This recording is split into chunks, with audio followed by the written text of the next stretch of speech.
tu auras de la nourriture. Amen. Là où il y a la sécheresse, il y a quelqu'un qui sera dans l'abondance. Alléluia.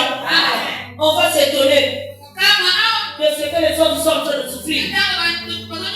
Mais tu as tout ce qu'il faut. Est-ce qu'il y a un enfant de Dieu qui nous a appelé? Amen. Je dis que cela soit ta parole. Amen. Je dis que cela soit ta parole.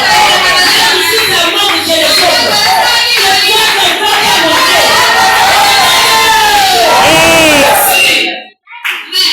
Et ça n'est pas Baninga.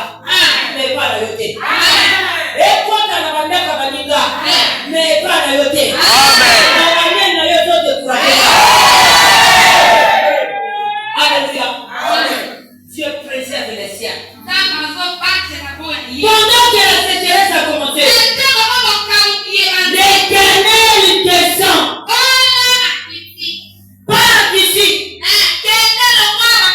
Bien-aimé dans le Seigneur. Le Seigneur va localiser ton territoire de bénédiction. Amen. Il va localiser le territoire de ta bénédiction. Il va localiser le territoire de ta richesse. Et pour cela, il faut être à l'écoute du Seigneur.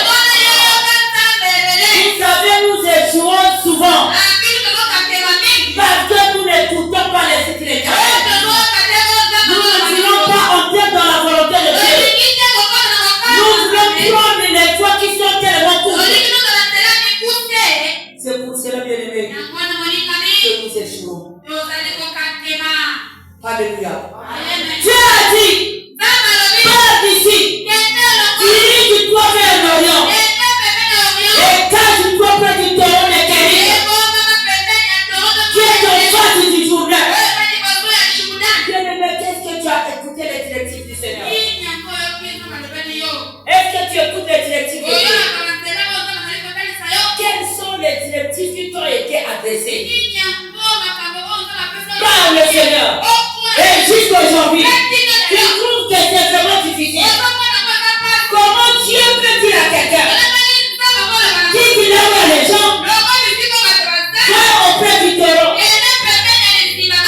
Alléluia. Là où il y a des gens, il y a tout. Alléluia. Tu dis, même si toi-même tu n'as rien,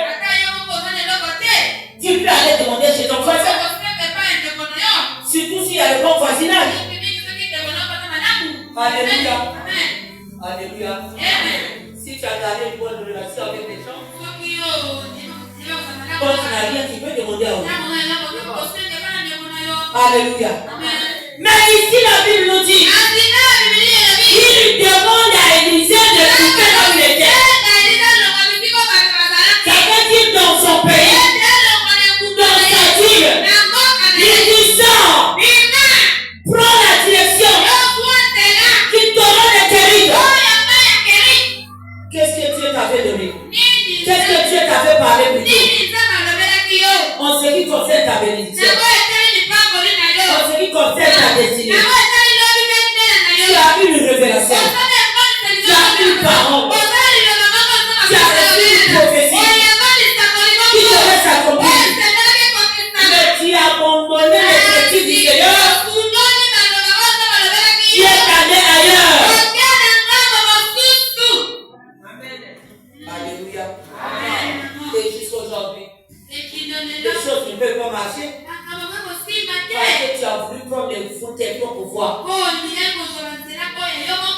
Alléluia. La Bible dit dans le cœur de l'homme, il y a beaucoup de désirs, de projets. Tu aimes toujours accomplir des projets.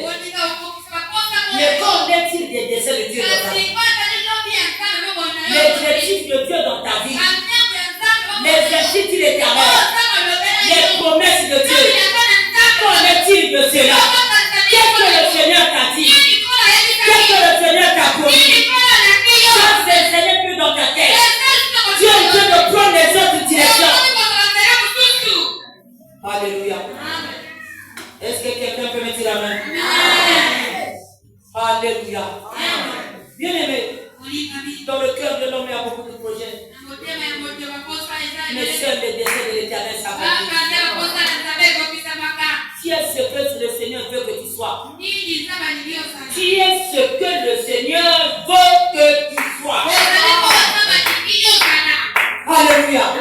Ce que tu es là, c'est ce que le Seigneur veut que tu sois. Mais le Seigneur ne peut pas accepter que tu sois dans la misère. Il n'y a pas quelqu'un qui me dit à moi. La parole était sortie de la bouche d'Élie. Mais Dieu a préservé Élie. Il a dit non. La sécheresse c'est toi. Ça ne doit pas exister. Je dis à quelqu'un ce matin, qui est dans la sécheresse,